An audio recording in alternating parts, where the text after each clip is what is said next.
Thank you, Conrad. So awesome to get to be part of this group and part of this conversation here. And thank you so much to Conrad and to the Bruner Foundation and to Bob Shipley, especially.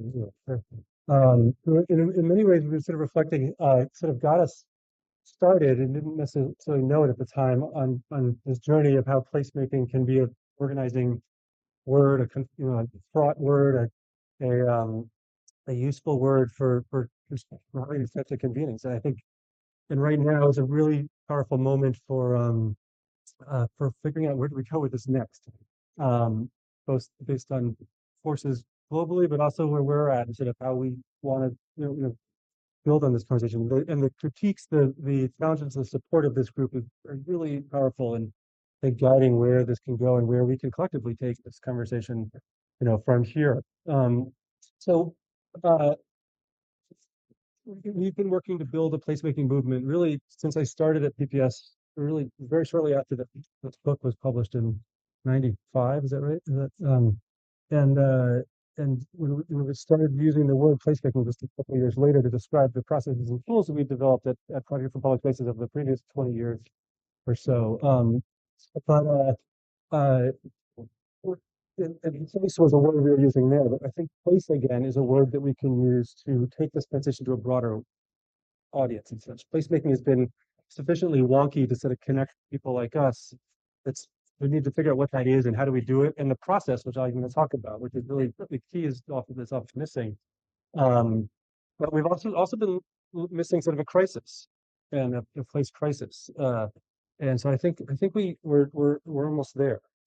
Um, so the dominant models of development are divergent from place. The different causes, the disciplines are not focused on place. They're all sort of in their silos essentially.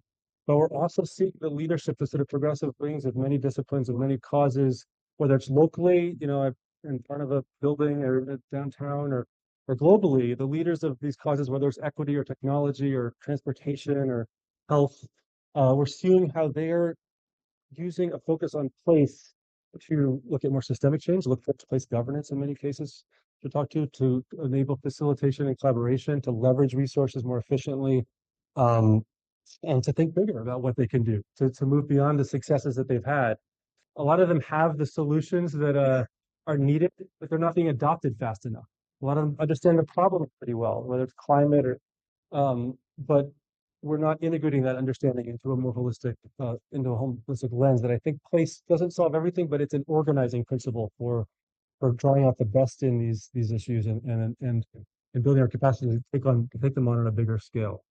Um, Actually, we were part of these series of conferences called the Future of Places that we organized with a colleague of Conrad's in Sweden with a Swedish foundation.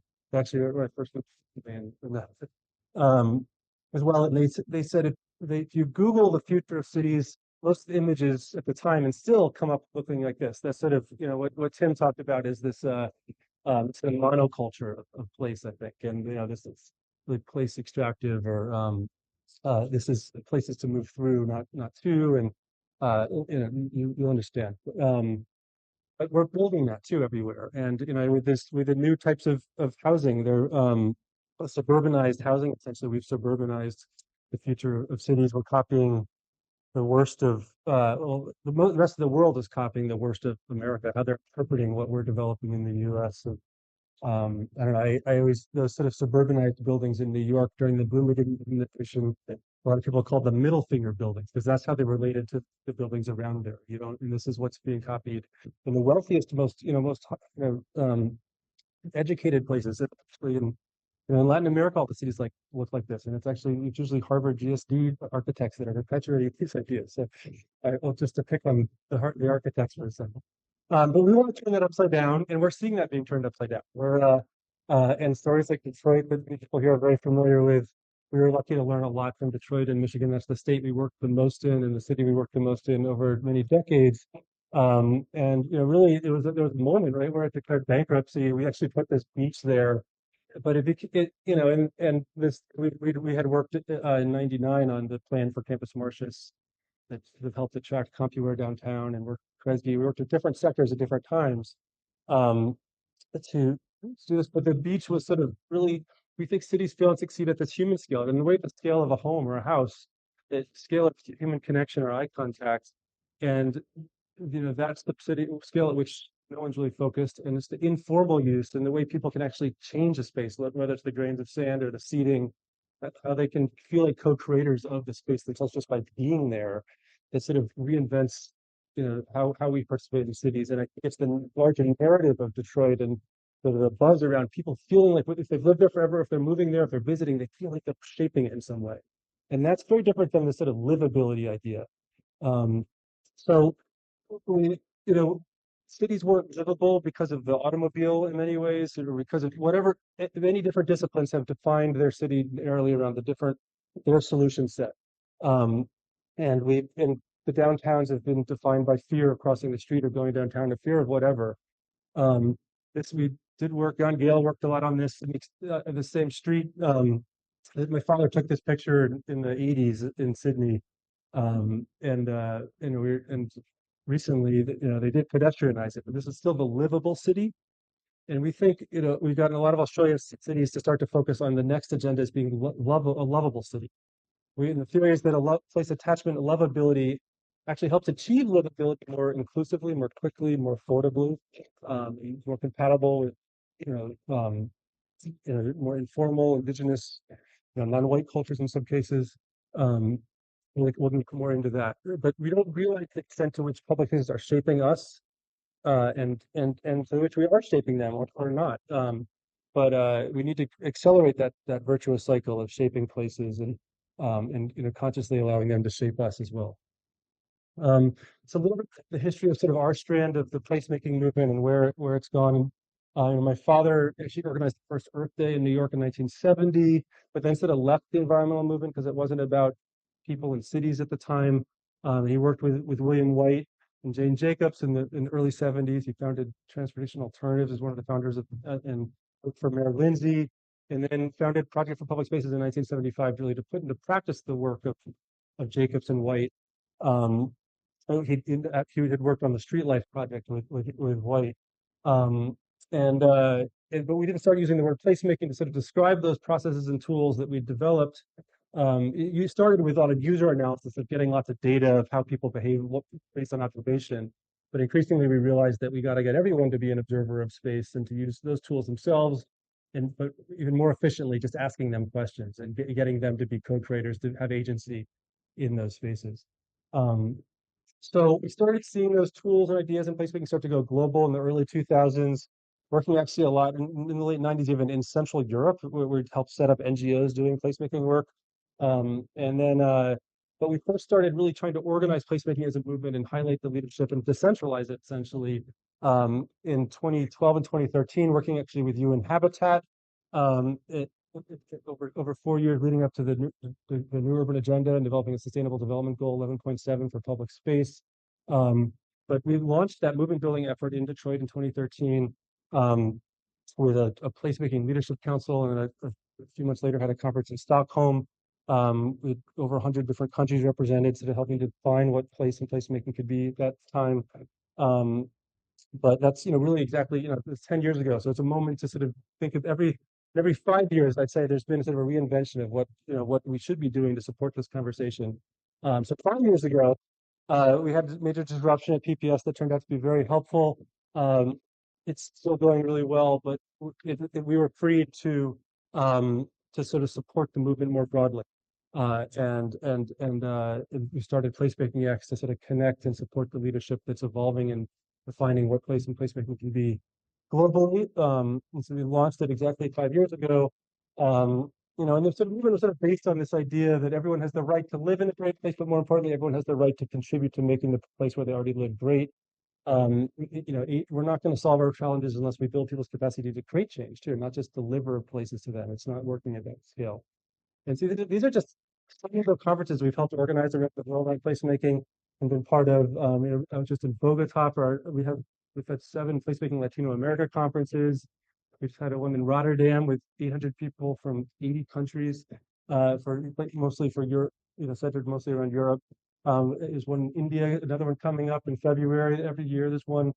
So all over these, each of these have websites and resources, and have each come at the movement from different strengths and weaknesses. And the strengths are often leading, but also blocking who's participating and defining what placemaking is in that part of the world. And each one has launched placemaking networks, sometimes formal organizations with budgets that are doing projects. Some of them are more learning networks. We try to be help each network become a balance of learning, advocacy, and action. Really to start it with an openness of what place and placemaking is and who's not there, obviously. Um, but make sure it's not just contemplative. It's also about, we need to be standing for something. We need to be, where are the challenges, the opportunities for change? And some of the questions we have here are, and they're actually doing things. We think, placemaking isn't just planning, it's action, it's impact. So here's some of the, we just had a global meeting in Mexico City. We're starting to organize now around cross-cutting networks and agendas around um, uh, 10 categories, each with 10 agendas in them, different types of spaces and different types of people to be included in spaces, obviously, and the outcomes that placemaking is trying to achieve and the strategies with which people are trying to achieve it. Obviously, place governance is one of the biggest topics of that. And I think, this conversation is moving in that direction for sure. But to sort of go a little more in depth into the questions that the awesome questions that Conrad sort of has challenged us with that are exactly the ones we need to be thinking about. We do see place as inherently a human construct where we layer purpose and meaning. So people talked about meaning a lot. We would sort of emphasize purpose even more. What are the reasons to be in a space? To feel agency, to feel like a participant in that space. And we do think the fuzziness of it, of place and placemaking, is useful, and we should allow it to be useful, but we should also we shouldn't just keep saying that, oh, we don't know what it means. We need to make it mean what's useful too. We need to be proactive about leveraging the potential impact of these words. So key ideas from the 90s that my father would use a lot, that still are foundational to our approach, is that when you focus on place, you do everything differently. It says that it takes a place to create a community and a community to create a place. They build each other up. It's not just one or the other. It takes a broader set of skills than any one discipline can offer to create a place. And that, we've actually worked in Australia with a lot of different universities to see what are the skills needed for placemaking. And built environment skills are a small percentage of them. It's, and we talked to some of the Bruner folks that the facilitative skills, the people skills, the conflict resolution skills that are largely missing from most curriculum in placemaking. So you're probably familiar with these diagrams that we created in the 90s to sort of help people evaluate spaces both intuitively and in measurable ways. But places is more how we maximize and deepen our experience of physical existence. It's and I'm not a poet like Tim, but I think there's a lot of ways that we can articulate that place is really how we, the focus on place and how it builds connection to it and to each other is really how we grow and evolve as human beings. But also our disconnection from place and from each other um, is fundamental to many of our biggest crises and challenges, from isolation and loneliness to health and economic challenges as well. And I have to go a little faster, but there's obviously an increasing significance of place. People can live where they like more than ever. They can invest where they like. But the dominant paradigm of development is still place taking. It's place extractive. But that crisis again can be useful. We need that. As Tim said, we need this sort of crisis to in a way the placemaking is lacked. Um, and the places that most succeed are the ones that attract people, investment, innovation. Will be the ones that allow and engage people to shape and support them. So again, not just to be attractive as places, not just talent attraction kind of thing, but talent generation and attracting people to be part of the co-creation, to building the collective capacity and drawing each other out and creating these learning, advocacy, and action communities at every scale. Um, so place taking is this dominant approach. There's place deserts everywhere. We think that we can disrupt these place deserts with placemaking and maybe place capitalism. Maybe a way to actually challenge corporate capitalism in a comfortable but disruptive way is place capitalism. Is that really driving the shared value of the public realm of shared experience of whatever, however we define place, while improving private value, but obviously more exponentially supporting place value. So we think that's the only way we're going to really disrupt it is with an alternative. It's not being just against, corporate capitalism or however we're critiquing placemaking as a, is dominating in one way. It always is dominating, but it's always dominated by one population, one sector, one ideology. But places already helped make us who we are. We need to more consciously and proactively shape the places that make us. Indigenous placemaking, important point. We're working with indigenous people in Australia and Canada, um, and a little bit in Latin America that see how um, they have a lot to offer to placemaking, but more importantly, everyone needs to feel more indigenous to places. They're craving that connection, and through that lens, we actually become more compatible with indigenous people. It's not just about including them and respecting them.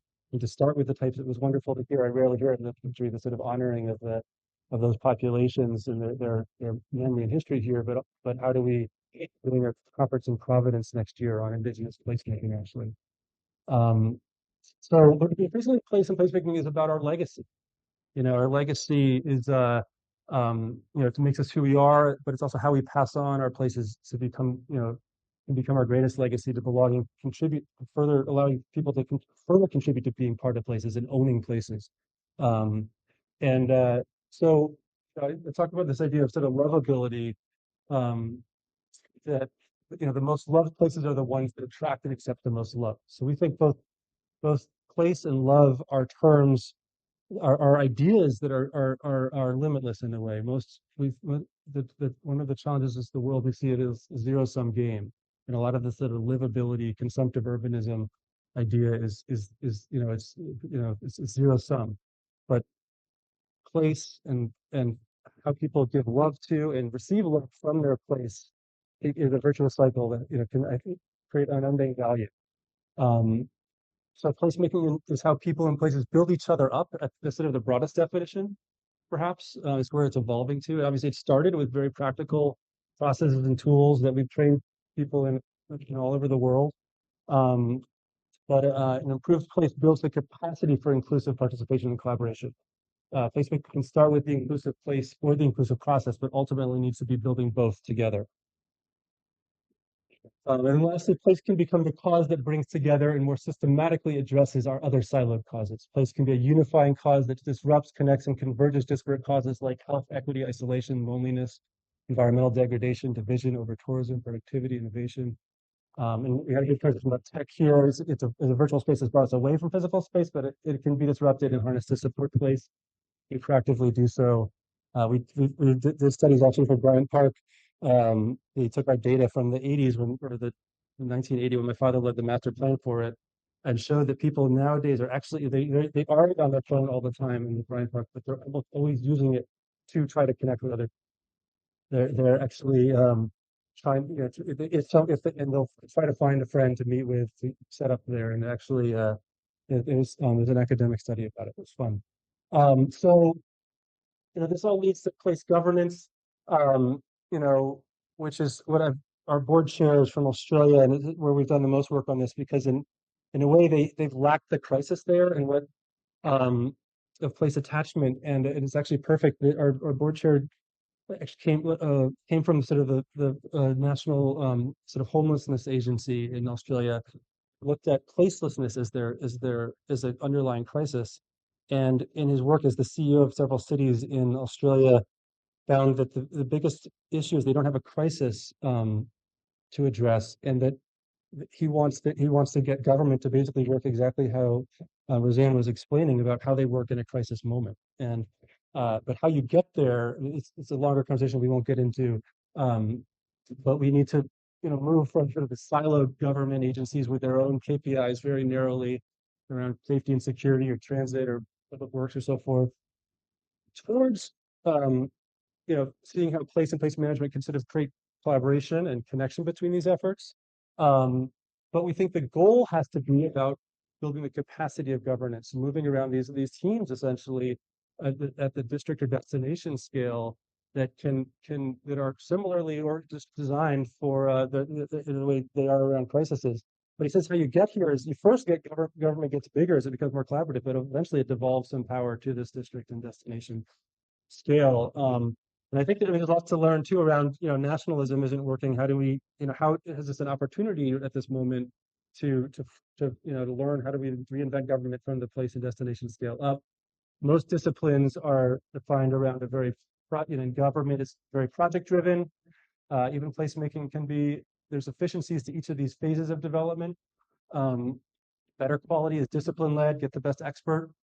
The progressive wings of most disciplines are what we call place sensitive, where they're engaging the community, they're responsive to culture, to context, to equity, to health, and so forth. But we think the goal has to be place led, where creating great places is an organizing principle, but building the capacity for the community to shape and and adapt their own places is the goal. So we think that ultimately creates the most shared value of place capital. And that investment we've sort of has been the sort of crack, just fallen between the cracks of other entities for investment, and placemaking. This is actually the last slide. Placemaking can actually, um, there's things government could do, community led, government like planning focused or action focused. You need a whole ecosystem of people involved and um, a whole range of types of solutions. Um, in it. So, just actually as Dan said, one of our partners who was at UN Habitat for a long time is also on our board now, said that we're creating a global movement to shape spaces into places, to give purpose and meaning to space. So looking forward to the conversation. That this is so valuable for us. I can't tell you. I really appreciate being a part of this. Thank you.